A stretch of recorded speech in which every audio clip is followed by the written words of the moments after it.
जिंदगी में दो लोगों का बहुत ख्याल रखना। एक वो जिसने तुम्हारी जीत के लिए अपने सब कुछ हार दिया, यानी तुम्हारे वालिद, और दूसरा वो जिनकी दुआओं से तुम सब कुछ जीत गए, यानी तुम्हारी माँ। जब नाहन बढ़ जाते हैं तो नाहन ही काटे जाते हैं, उंगलियां नहीं।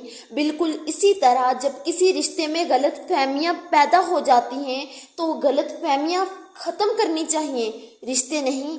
इबादत में मुनफ़्क़त हो जाती है मगर इसका स्वाब बाकी रहता है, और गुनाह की लज्जत ख़त्म हो जाती है मगर इसका अजाब बाकी रहता है। प्यारे भाई और बहनों, जिंदगी ऐसे जियो कि कोई हंसे तो तुम्हारी वजह से और रोए तुम्हारे लिए, तुम्हारी वजह से नहीं।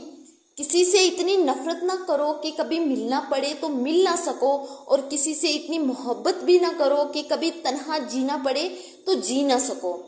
कोशिश करो कि तुम दुनिया में रहो, दुनिया तुम में ना रहे, क्योंकि किश्ती जब पानी में रहती है तो खूब तैरती है, लेकिन जब पानी किश्ती में आ जाता है तो वो डूब जाती है।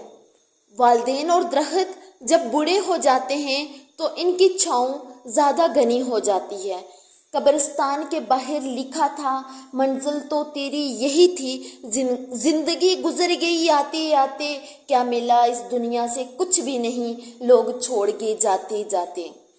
प्यारे भाई और बहनों, रेस में जीतने वाला घोड़ा ये नहीं जानता कि कामयाबी क्या होती है। वो दौड़ता है इसलिए सिर्फ अपने मालिक से मिलने वाली तकलीफ की वजह से।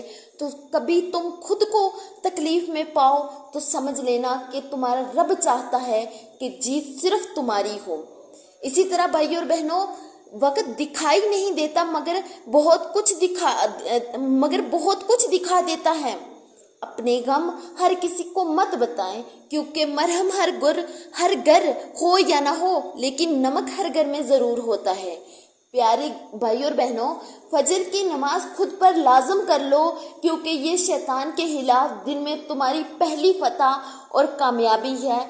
इसे देने वाले का दरवाज़ा कभी बंद नहीं होता, बल्कि लेने वाला ही दरवाज़ा खटखटाना भूल जाता है।